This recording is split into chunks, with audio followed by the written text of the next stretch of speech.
우리 치아는 혼자 서 있는 기둥이 아니에요. 옆 치아들이랑 서로 꽉 기대서 아치 형태로 버티고 있는 일종의 팀입니다. 근데 생각해보세요. 이 팀에서 핵심 선수 한 명이 갑자기 사라졌어요. 빈 공간으로 양 옆에 있던 멀쩡한 선수들이 기댈 곳이 없으니까 줄줄이 쓰러지기 시작하는 겁니다. 전체 균형이 와르르 무너지는 거죠. 너무 방치하지 마시고, 저도 그렇고 환자분도 쉽게 치료를 받으시려면 조금이라도 빨리 치과에 오셔서 빨리 치료를 받으시는 게 예후도 좋고요. 호미로 막을 걸 가래로도 못 막는 상황을 스스로 만들지 마세요. 안녕하세요. 유명한 유명상 원장입니다. 어금니가 빠졌는데 에이 뭐 밥 먹는데 지장 없는데 뭐 너는 안 보이는 데니까 나중에 돈 생기면 하지, 이렇게 생각하시는 분들 진짜 많죠? 제가 오늘 구강암면외과 전문의로서 딱 잘라서 말씀드릴게요. 그 생각 때문에 나중에 수백만 원 혹은 수천만 원 깨지는 분들 제가 한두 명 본 게 아닙니다. 여러분이 괜찮다고 내버려둔 그 빈 공간 절대 가만히 있질 않아요. 그 공간이 입안 전체를 무너뜨리는 재앙의 스위치와도 같습니다. 오늘 그 스위치 하나가 어떻게 내 멀쩡한 치아를 다 망가뜨리는지 제가 진료실에서 맨날 보는 그 안타까운 케이스를 바탕으로 그냥 솔직하게 다 말씀드릴게요. 지금 이 하나라도 빠진 채로 그냥 두고 계신다면 이 영상이 아마 마지막 경고가 될 겁니다. 이 모든 재앙이 왜 시작되는지 알려면 이것부터 아셔야 돼요. 우리 치아는 혼자 서 있는 기둥이 아니에요. 옆 치아들이랑 서로 꽉 기대서 아치 형태로 버티고 있는 일종의 팀입니다. 위아래 치아가 맞물리면서 힘의 균형을 딱 잡아주니까 우리가 딱딱한 것도 막 씹을 수가 있는 거죠. 근데 생각해보세요. 이 팀에서 핵심 선수 한 명이 갑자기 사라졌어요. 그러면 어떻게 될까요? 당장은 괜찮아 보이더라도 빈 공간으로 양 옆에 있던 멀쩡한 선수들이 기댈 곳이 없으니까 줄줄이 쓰러지기 시작하는 겁니다. 전체 균형이 와르르 무너지는 거죠.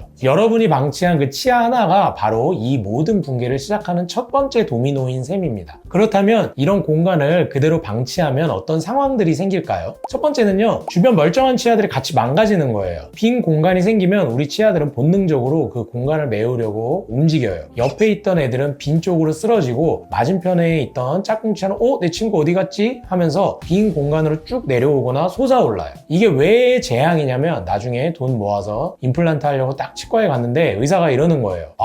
옆 치아들이 다 쓰러져서 임플란트 심을 공간이 없는데요? 결국 어떻게 되는지 아세요? 원래 임플란트 하나로 끝날 수 있었던 치료가 쓰러진 치아들을 강제로 일으켜 세우는 교정치료까지 해야 하는 대공사로 바뀌는 겁니다. 혹은 임플란트 하려고 옆에 흔들리지 않는 쓰러진 치아를 발치해야 하는 상황이 생길 수도 있어요. 시간은 두세 배, 비용은 상상 이상으로 뛰는 거죠. 배보다 배꼽이 훨씬 커지는 상황, 제가 진짜 너무 많이 봤습니다. 두 번째는 더 심각해요. 임플란트를 심어야 할 잇몸뼈 자체가 그냥 사라져 버리는 겁니다. 우리 몸의 뼈는 자극을 받아야 유지가 돼요. 잇몸뼈한테 자극은 씹는 힘이거든요. 근데 치아가 없어지면 잇몸뼈가 이렇게 생각해요.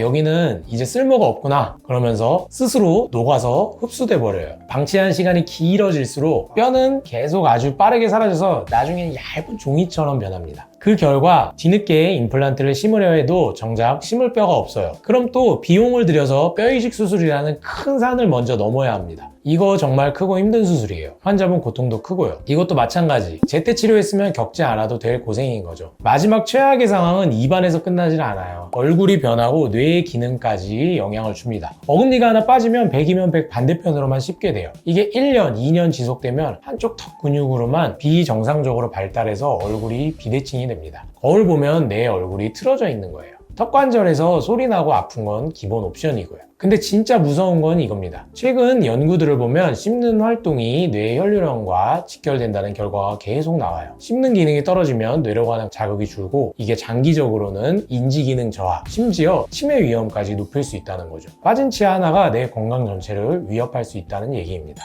자, 이 환자분은 그저께 치료를 마무리해드린 분인데요. 이게 저도 기억에 많이 남아서 일단 여러분들께 꼭 소개를 해드리고 싶어서 간단하게 좀 보여드리려고 합니다. 이게 보시면 우리 환자분은 아까 말씀드린 이게 방치에 대한 거의 뭐 끝판왕인데요. 젊은 분이에요. 30대 초중반이신데 이게 이제 본인도 이렇게 되고 싶어서 된 게 아니라 치과 스트레스나 여러 요인으로 치과 기구가 입안에만 들어가면 바로 막 구역질이 너무 심하시니까 치과 치료를 받으실 엄두를 못 내고 심지어 뭐 스케일링은 물이 나오기 때문에 뭐 엄두도 못 내죠. 근데 이 환자분도 이제 안 되겠다 싶으니까 큰맘 먹고 저희 치과에 오신 거예요. 그냥은 안 될 것 같고 수면 수면 마취로 좀 해야 되겠다. 근데 보시면 아시겠지만 일단 치태가 되게 많고 위아래가 다 치아가 흔들리고 있고 심지어 이런 데는 이제 매복된 송곳니도 있어가지고요. 이거 다 끄집어내서 빼고 뼈도 없어요. 심지어 이게 거의 뼈가 주저앉아 있어요. 이렇게 치아가 안 좋으신 상태로 방치를 하시면 부비동이 점점 이렇게 내려오면서 남아있는 잇몸뼈가 거의 없게 돼요. 이런 분들은 이제 치료 자체 난이도도 높은 거죠. 그리고 심지어 여기는 매복 송곳니가 있어요. 그래서 이런 거는 또 임플란트 전체 해드리려면 다 뽑아내야 되는 거예요.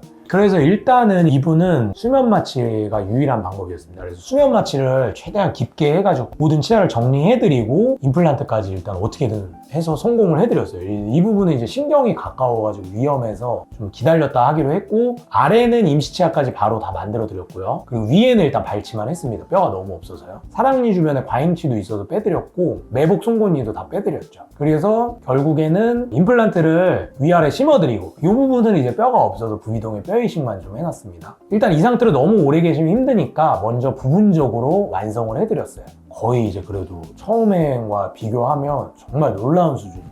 이렇게 해서 부분 완성을 해드리고, 심어드린 그 어금니 쪽의 잇몸뼈는 이제 유착을 좀 더 기다립니다. 그래서 이 정도만 되더라도 환자분 잘 쓰세요. 그래서 결국에는 치료를 아까는 부분이었는데 최종 끝까지 28개의 치아를 모두 완성을 해드렸습니다. 저도 이제 많이 환자분들 치료를 해드리면 이 환자분 같은 경우는 거의 진짜 정말 역대급이다 싶을 정도로 어려운 조건의 환자였고, 케이스도 뭐 물론 쉽지 않았지만 일단 수면 마취가 아니었으면 아예 쉽지 않았을 것 같아요. 그리고 위에서 봤을 때도요, 깔끔하게 잘 들어가 있죠. 그리고 아래도 마찬가지. 이렇게 해서 유지 보수하기 편하게끔 잘 이제 해드렸고요. 엑스레이 한번 보실까요? 어느 정도 아주 완벽하게, 그리고 오랫동안 쓰실 수 있게끔 디자인도 가장 이상적인 디자인이죠. 이렇게 앞니랑 어금니를 나눠서, 어금니는 두 개씩 이렇게 나눠서 깔끔하게 이렇게 유지 보수가 편하게끔 이렇게 해서 완성을 해드렸어요. 실제로 이렇게 방치한 상태로 오시는 분들이 좀 많으신가요? 방치한 상태로 오시는 분들이 많고, 주로 대개는 가장 흔한 경우가 제일 뒤에 어금니예요. 제일 뒤에 어금니는 원래도 반대편 치아랑 물리는 공간이 굉장히 타이트한데, 치아를 빼신 채로 그냥 앞에 큰 어금니가 있으니까 크게 불편하지 않은데 나중에 해야지 하시다가 앞에 어금니가 좀 흔들리거나 내지는 이제 해야 되겠다 해가지고 오시면, 이런 분들은 발치를 하고 6개월 이내에 이제 하셨으면 힘들게 아래 치아까지 그렇게 치아를 깎아가면 위에 임플란트를 넣는 일이 없었겠죠. 그럼 원장님께서 보셨을 때 발치했으면 최소한 몇 개월 안에는 치료를 해야 되나요? 일단은 임플란트 뼈가 완전히 차는 데까지는 3에서 6개월 정도를 보통 기다린다고 하는데, 6개월 정도 이상 지나면 주변 치아가, 특히 뒤에 있는 치아가 약간 앞으로 쓰러지는 경우도 있고, 가장 흔한 것이 물리는 그 대합되는 치아라 그러죠. 그 대합되는 치아가, 물리는 치아가 없다 보니까 쭉 솟구쳐 올라오거나, 아니면 위에 치아 경우라면 아래로 쑥 내려와요. 그러면 주변 치아에 비해서 그게 튀어나와 있다 보니까 또 임플란트 치아를 잘 넣어드리려면 양옆의 치아랑 비슷한 높이로 들어가야 되거든요. 그러면 인위적으로 그 치아를 깎아낼 수밖에 없는 거예요. 그래서 적어도 6개월 이내에는 더 지체하지 마시고 그 기간 안에 임플란트를 진행을 하는 것이 좋습니다. 그러면은 임플란트 완성되는 것까지 고려하면 한 3개월 안에 와야 되는 걸까요? 또 잇몸뼈가 어느 정도 좀 이렇게 회복이 되고, 뼈가 기존에 크게 뭐 너무 많이 흡수가 없고 뼈가 폭탄처럼 녹아있지 않다 하면 3개월이 가장 일반적이고요. 근데 이제 대신에 위턱뼈 같은 경우에 어금니에 염증이 너무 심해서 부비동 있는 데까지 뼈가 녹아있다 이러면 그래도 6개월은 기다려야죠, 최소. 어떤 분들은 임플란트 픽스착까지 심었는데 아파가지고 방치하는 분들도 있다고 하시더라고요. 아주 드물게 있어요. 임플란트를 심어만 놓고 치아를 완성을 못해서 그냥 그 상태로 두시는 분들도 많이 봤는데, 대개는 어쨌든 그 위에 임플란트 종류만 알면 그 위에 이제 본을 떠서 진행을 하는 거는 큰 문제가 없는데, 너무 오랫동안 두시면 주변 치아가 쓰러져서 그 위로 이제 임플란트 치아가 들어갈 자리가 안 나오는 분들이 있어요. 이거는 이제 골치가 아프죠. 그러니까 이제 중요한 거는 너무 오랫동안 방치를 해두시면 주변 치아가 이제 가만히 있질 않습니다. 그래서 아까 설명드린 대로 너무 방치하지 마시고, 저도 그렇고 환자분도 쉽게 치료를 받으시려면 조금이라도 빨리 치과에 오셔서 빨리 치료를 받으시는 게 예후도 좋고요, 비용도 덜 들고 결과도 훨씬 좋습니다. 제가 전국 각지에서 뼈가 너무 없어서 수술이 안 된다 라는 말을 듣고 오신 분들, 그리고 다른 병원에서 임플란트를 실패하고 마지막으로 저희 치과를 찾아오신 분들을 자주 만납니다. 그런 어려운 수술을 성공시키면 의사로서 보람도 크죠. 근데 솔직히 수술 끝나면 항상 안타까운 마음이 들어요. 거예요. 1년만, 아니 6개월만 더 빨리 오셨으면 이렇게까지 고생을 안 하셨을 텐데. 그래서 저는 진짜 주장하고 싶은 게 있어요. 세상에서 가장 좋은 임플란트는 최첨단 기술로 만든 비싼 임플란트가 아니라 그냥 제때 하는 임플란트입니다. 문제가 더 커지기 전에 가장 간단한 방법으로 막는 것, 그게 환자분 돈과 시간, 고통을 아끼는 최고의 방법이에요. 호미로 막을 걸 가래로도 못 막는 상황을 스스로 만들지 마세요. 가장 좋은 치료 시기는 바로 오늘입니다. 더 이상 미루지 마세요. 궁금한 점 있으시면 아래 댓글로 편하게 남겨주시고요. 지금까지 유명한 유명상 원장이었습니다. 감사합니다.